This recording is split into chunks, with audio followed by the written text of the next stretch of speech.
जुमलेबाज है, ये इतना बड़ा जुमलेबाज है। बिहार में जाता है और पता है क्या कहता है, बिहार को मैं बजट देता हूं, बताओ कितना दूं, 20 करोड़। फिर कहता है 40 करोड़, 80 करोड़, 125 करोड़। अरे तेरे बाप का पैसा है क्या, कुछ तो भी बोलेगा। तो आपके गैस की टंकी की सब्सिडी आपके सीधे खाते में आएगी। हमारा खाते ही गायब हो गया। चेयर हो रहे हैं, हम भी चाहते हैं आंदोलन खत्म कर दिया, हमें कोई मजा नहीं आ रहा है यहाँ पे परेशान होने में। मोदी जी, आप वो कौन सा फोन लाओगे, कहां से आएगा वो फोन, जिस फोन से आप फोन लगाओगे, अब उसके लिए तो फिर वर्ल्ड बैंक से कर्जा लेने तो नहीं जाओगे। देश बेच रहा है।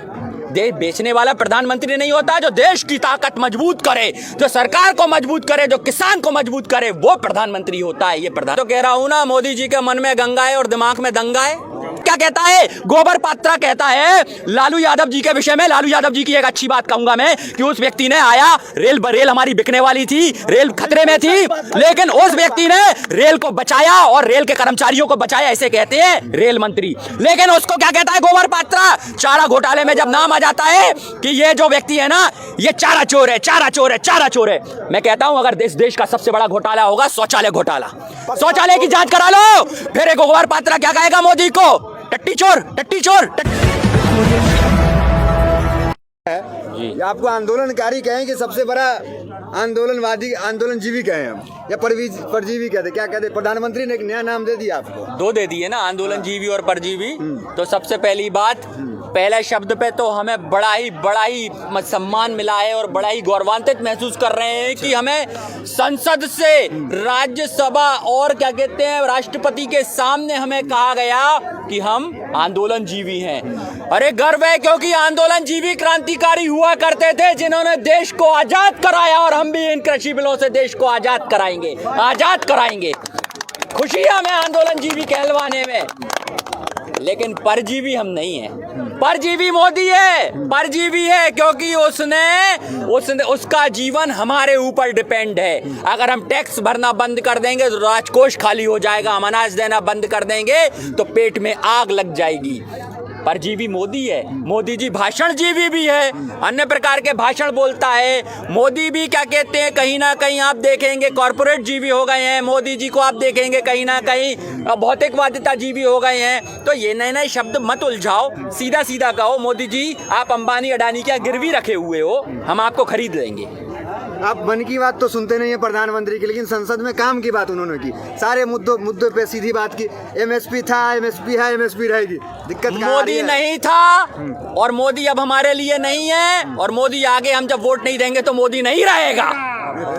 समझ गए? इतनी बड़ी पार्टी भाजपा, इतने सांसद, अरे एक दीपक शर्मा के कहने से क्या हो जाएगा, दीपक पांडे के कहने से। एक भगत सिंह क्रांति ले आया, एक पंडित शहीद चंद्रशेखर आजाद ने क्रांति ला दी, वो भी एक एक थे, हम भी एक एक करके जुड़ते जा रहे हैं, जाने कितने हो चुके हैं ये मोदी जी को अंदाजा भी नहीं है।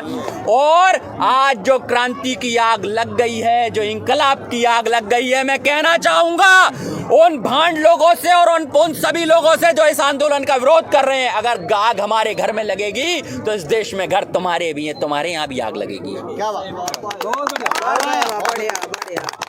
आपके अंदर जोश है, चलिए अच्छी बात है, लेकिन प्रधानमंत्री हो या जोश नहीं है, होश भी है, क्योंकि इस आंदोलन में बुजुर्ग भी हैं जो हमारे मार्गदर्शक हैं। जोश भी है, होश भी है और उत्साह भी है इस आंदोलन को जीतने का। हम देश में कृषि कानून को वापस करा के रहेंगे। और जो लोग ये पूछना चाहते हैं कि आंदोलन कब तक चलेगा, आंदोलन कब तक चलेगा, तो सुन लो, 1857 में क्रांति की जंग छिड़ी थी, 1857 से 1947 तक चली, तब तक चलेगी जब तक ये कृषि कानून वापस नहीं होंगे। चेहरे बदलते रहेंगे पर आंदोलन जिंदा रहेगा, आंदोलन जिंदा रहेगा। सरकार ने तो अपना रुख साफ कर दिया, संशोधन में मान लीजिए रुख साफ है सरकार, आप पार्टी के फालतू में।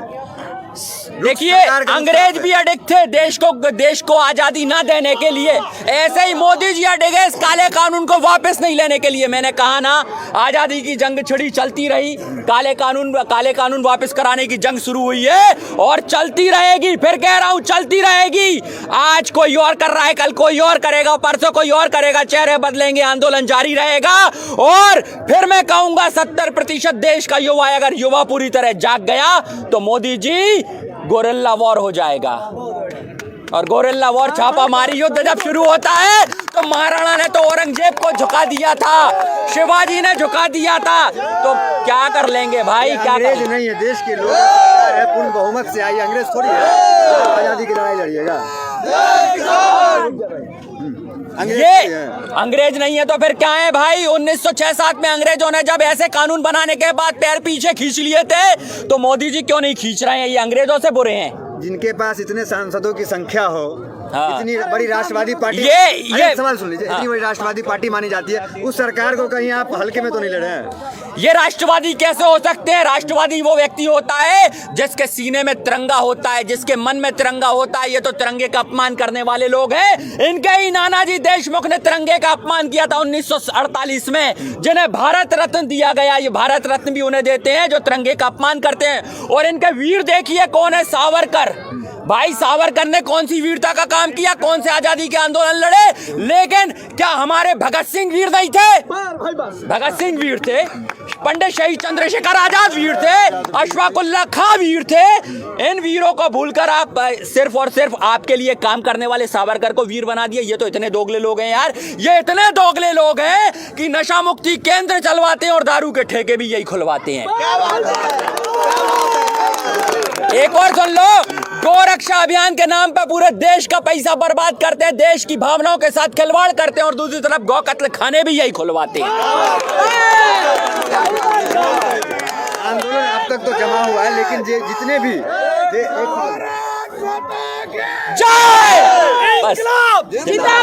बस बस बस अब सवाल ले। लेकिन जितने भी देश के जो मुख्य चेहरे कह लें आप, चाहे अक्षय कुमार हो गए, सचिन तेंदुलकर भारत रत्न है, इन तमाम लोग आपके खिलाफ है। ऐसे में आंदोलन को बल कैसे मिलेगा? न मेन स्ट्रीम मीडिया आपके साथ, न कोई फैसला आपके पक्ष में। देखिए, जो भौतिकतावादी लोग होते हैं, लग्जरियस जीवन जीने वाले लोग होते हैं, वो कभी भी आंदोलन में शिरकत नहीं करते। उनके मुंह चलाने से आंदोलन नहीं होता। आंदोलन जमीन पे होता है, आंदोलन के लिए उतरा जाता है। किसान बोलने से किसान नहीं होता। किसान किसानी में जब जाके हल लगाता है, बीज बोता है, फसल उगाता है, जब तीनों मौसमों की मार झेलता है, तब वो किसान बनता है, भारत की शान बनता है, वो भारत की शान होता है। लेकिन बोलने से क्रांति नहीं आती, मैदान में उतरना पड़ता है। हम मैदान में उतरे हैं, इनके बोलने से कुछ नहीं होगा। वो तो समझा रहे हैं कि जब से गाय जो भैंस जो होती है, हाँ। अगर कोई प्राइवेट कंपनी आती है, दूध ले जाती है, भैंस को थोड़ी ले जाती है। उसी तरह प्रधानमंत्री का कहना है आपका जमीन कहीं नहीं जाएगा, फसल आपकी खरीदी जाएगी। तो इस चीजों को प्रधानमंत्री देखिए, बातों में समझते क्यों नहीं? मैं समझा देता हूँ, बातों में ना उलझाएं मोदी जी। पहले ये समझें, क्या दूध को किसान जो दूध लेके आता है और प्राइवेट कंपनियों को देता है, क्या उसमें किसानों की हालत सुधरी? आज भी फैट के हिसाब से दूध लिया जाता है। फैट के परसेंटेज 5 रुपए फैट, 6 रुपए फैट, जैसा भी मिलता हो। किसान को वही 28 और 30 रुपए में दूध देना पड़ता है प्राइवेट कंपनी को, लेकिन आम जन को वो दूध 50, 55, 60 रुपए लीटर मिलता है। ऐसे ही आज जो हमें अनाज मिल रहा है 18 और 20 रुपए किलो किसान से, वो आगे जाके जब कंपनी लेगी तो वही अनाज पैकेटों में 50 रुपए किलो मिलेगा। किसान में सुधार नहीं आएगा, आमजन महंगाई में जाएगा। ये आमजन को समझना है। प्रधानमंत्री ने कहा एमएसपी था, एमएसपी है, एमएसपी रहेगी। तो आप कह रहे हैं, प्रधानमंत्री के शब्द मत बोलो। आप कह रहे हैं, आप कह रहे हैं इस पे कानून बनाइए, लेकिन उन्होंने किसी चुनावी भाषण में तो कहा नहीं, संसद में कहा। तो संसद की एक गरिमा होती है, तो बात माना जा सकता है। चलो मैं इस पे बता देता हूँ, एमएसपी पर हम गारंटी की बात क्यों कर रहे हैं? हमें तो उस गारंटी पे भी भरोसा नहीं रहेगा। मोदी जी इतना विश्वसनीय हो गए हैं, देश के अंदर इतने जुमलेबाज हो गए हैं, क्योंकि उन्होंने कहा था बहनों भाइयों, आपके गैस की टंकी की सब्सिडी आपके सीधे खाते में आएगी। हमारा खाते ही गायब हो गया और वो टंकी की सब्सिडी भी गायब हो गई। अब बताइए, जो सब्सिडी गारंटी में थी वो चली गई, टंकी 815 रुपए से ज्यादा की हो गई। तो क्या कहोगे ऐसे व्यक्ति के विषय में जिसने गारंटेड सब्सिडी खत्म कर दी हो? तो वो एमएसपी की गारंटी भी खत्म कर देगा। अभी तो मुंह से बोल रहा है। ये जुमलेबाज है, ये इतना बड़ा जुमलेबाज है। बिहार में जाता है और पता है क्या कहता है? बिहार को मैं बजट देता हूं, बताओ कितना दूं? 20 करोड़। फिर कहता है 40 करोड़, 80 करोड़, 125 करोड़। अरे तेरे बाप का पैसा है क्या? कुछ तो भी बोलेगा। वहां पे बैठी जो जनता होती है ना, जो उनके कार्यकर्ता भाड़े के लाते हैं, वो पता है क्या चिल्लाते हैं ताली बजाने के बाद? भाई साहब 500 की कहा था, 200 तो दे दो। वो 200 भी नहीं मिलते इनके यहाँ पे। लेकिन विश्व बैंक से भरोसा करके देखिए, भरोसा किया जा सकता है, क्योंकि प्रधानमंत्री ये भी कहते हैं कि बातचीत का जो रास्ता है वो बातचीत के रास्ते से आइए, आंदोलन तो हम भी तो कह रहे हैं, हम भी तो कह रहे हैं आंदोलन हम भी खत्म करना चाहते हैं। यहाँ पर बुजुर्ग रो रहे हैं, बुजुर्ग शहादतें दे रहे हैं, यहाँ पर महिलाएं रो रही हैं, बच्चे रो रहे हैं। हम भी चाहते हैं आंदोलन खत्म कर दिया। हमें कोई मजा नहीं आ रहा है यहाँ पे परेशान होने में। मोदी जी, आप वो कौन सा फोन लाओगे, कहां से आएगा वो फोन? जिस फोन से आप फोन लगाओगे अब उसके लिए तो फिर वर्ल्ड बैंक से कर्जा लेने तो नहीं जाओगे। बहुत कर्जा लिया है आपने देश के लिए, अब ये फोन कौन सा आएगा? अरे जिसको सूर्य ग्रहण देखने के लिए 5 लाख का चश्मा लगता हो, वो कैसा प्रधानमंत्री होगा जो देश बेच रहा है? देश बेचने वाला प्रधानमंत्री नहीं होता। जो देश की ताकत मजबूत करे, जो सरकार को मजबूत करे, जो किसान को मजबूत करे, वो प्रधानमंत्री होता है। ये प्रधानमंत्री नहीं है। ठीक है, सरकार से आपकी दिक्कत है, चलिए, लेकिन व्यापारी है। मेरी दिक्कत कुछ नहीं है, ये क्रांति है। ये क्रांति हक की आवाज है। अगर हक की आवाज भी नहीं उठाई तो ये क्रांति कानून के लिए है कि सत्ता पे कुर्सी पे नजर आपकी? ये अलग अलग क्यों कर रहे हो बातें? ये कानून तो सरकार लेके आई है, मोदी लेके आया है, कारपोरेट जगत की टेबल से कानून निकल के आया है, तो हम तो तीनों में लाद दे रहे हैं। मुझे तो लग रहा है मन में कुछ है और दिमाग में कुछ है, दिल में कुछ है। मैं तो कह रहा हूँ ना, मोदी जी के मन में गंगा है और दिमाग में दंगा है। आंदोलनकारी के मन में क्या है? सत्ता में बने रखिएगा उनको या उखाड़िएगा? मन में 2 अक्टूबर तक तो बापूजी जैसे चलेंगे और इसके बाद हो सकता है भगत सिंह बन जाए। बिल्कुल सही बात भाई, एकदम परफेक्ट। आप इशारा दे रहे हैं कहीं। हाँ क्यों नहीं, मैं तो क्रांतिकारी हूँ, भगत सिंह का फॉलोअर हूँ, लेकिन बापू का देश है तो बापू के देश में बापू के भी नजरिए से देखेंगे, बापू की भी मान सम्मान रखेंगे, पर 2 अक्टूबर तक रखेंगे ना हम। बापू की इतनी बात मानते हैं तो बापू ने हिंसा हुई थी तो आंदोलन को खत्म कर दिया था, तो यहाँ पे 26 को क्या कुछ हुआ? कई बापू को मानने वाले इस आंदोलन को छोड़ के चले गए। अच्छा, तो जिनको ठेस पहुंची होगी। मैं भगत सिंह को मानने वाला हूं, मैं गोरिल्ला वॉर भी जानता हूं, पर आरएसएस के जो संगी जंगी लोग हैं ना, छोटी चड्डी वाले, वो नहीं जानते। उन्हें हम पूरी पैंट पहनाएंगे इस बार। ठीक है, लड़ाई का जो आगे का रुख होगा वो कैसा होगा? क्योंकि सरकार तो जान ही रहे अड़ी गई, किसान भी अड़ी गए, तो आगे का रुख क्या होगा? किस ओर बढ़ेगा लड़ाई? ये बताइए। लड़ाई की वजह 3 जरजोरू और जमीन। अब ये तो जमीन की लड़ाई है साहब, यहाँ तो भाई भाई लड़ जाता है, ये तो फिर सरकार की बात है। बिल्कुल सही बात। हाँ, ऐसे कैसे छोड़ेंगे? हम तो भाई भाई जरा से आधे बीघा जमीन पे लड़ जाते हैं, तो ये तो सरकार है, ये तो हमने बनाई है वोट दे दे के। इस बार वोट भी खींच लेंगे और सरकार को भी खींच लेंगे, पर जमीन नहीं जाने देंगे। जमीर जिंदा है अभी, मोदी जी समझ लें। ठीक है, आप पतंजलि को भी बाइकआउट करते हैं। बाबा है, इतना देश का नाम ऊपर हुआ बाबा रामदेव की वजह से। योग जो है इंटरनेशनल फेम मिला योगा को। उसने भूखा रहना सिखाया है, खाना नहीं सिखाया। सम्मान करना चाहिए उनका। किसका? बाबा रामदेव का। बाबा रामदेव सुन तो लो। जो व्यक्ति पूरे देश में गाय के दूध से ज्यादा गाय के मूत का रेट करवा दे, वो काय का बाबा। आंदोलन करने के लिए बाबा रामदेव जाने जाते हैं, आप भी आंदोलन कर रहे हैं। 3 दिन में बाबा रामदेव 3 दिन भूखा नहीं रह पाया। कैसा बाबा, कैसा योग? जिसके पेट में भोग पल रहा हो वो कैसा योग करेगा यार? बाबा रामदेव भोगी है, योगी वोगी नहीं है। समझो। योगी जी हैं, एक कपड़े में रहते हैं, खुले रहते हैं। अरे तो खुले रहते हैं तो हम पे एहसान करते हैं क्या? व्यापार कर रहा है बाबा व्यापार कर रहा है। बाबा ने स्वदेशी के नाम पे पूरा देश बेच दिया। बाबा ने अपना व्यापार कर करके पूरे देश को गड्ढे में डाल दिया। बताइए भाई, गाय का मूत पियेंगे कि दूध पियेंगे हम? मूत के साथ गोबर भी बिक गया। अरे गोबर तो वो एक है। सुनो एक मजे की बात सुन लो। गोबर पात्रा एक बार आया। वरिष्ठ प्रवक्ता है। कौन है यार? किसने बनाया उसे प्रवक्ता? पैसे जितने मिलते हैं उतना काम करता है बीजेपी का वो। सबसे बड़े राष्ट्रवादी पार्टी के प्रवक्ता है। अरे जिसके कभी भी संघों के कार्यालयों पे तिरंगा नहीं फहराया हो, वो हमें देश का सम्मान सिखाएंगे, राष्ट्रवाद सिखाएंगे। हम कह रहे हैं, फिर एक बार सुन लो।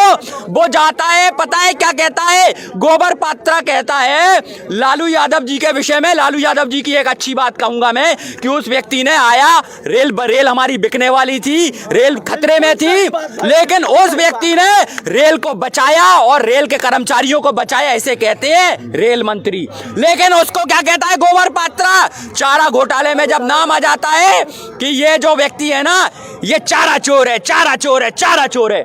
मैं कहता हूं, अगर देश का सबसे बड़ा घोटाला होगा शौचालय घोटाला। शौचालय की जांच करा लो। फिर एक गोबर पात्रा क्या कहेगा मोदी को? टट्टी चोर, टट्टी चोर, टट्टी चोर। भाई वाह, हम तो जानते हैं थोड़ा सा एक तालियां बड़े भाई, प्रवक्ता तालियां।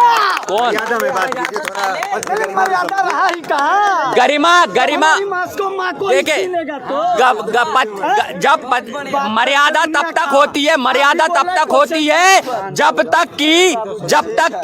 तक कि आप अंदर से अपनी शब्दावली और अपने आप को सही रखते हैं, सैद्धांतिक रखते हैं। जब आप गलत करेंगे तो भाई फिर आप कैसे चाहेंगे सही हो जाए?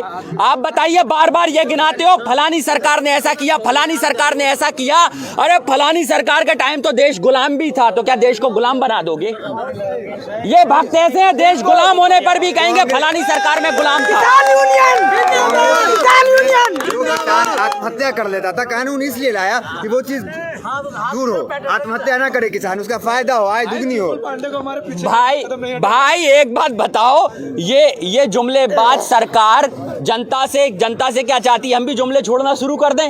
हम तो सच सच बोल रहे हैं भाई। कांग्रेस के टाइम में भी आत्महत्या होती थी, हम बता देते हैं। आजादी के बाद से किसान की आय सिर्फ 19% बढ़ी है, पर खर्चे इतने बढ़ गए हैं, खर्चे 1000 गुना से ज्यादा बढ़ गए हैं। आज किसान MRP पर सारा माल खरीदता है, लेकिन सिर्फ वो MSP चाहता है, न्यूनतम समर्थन मूल्य। वो तो दे दो उसको। चलिए।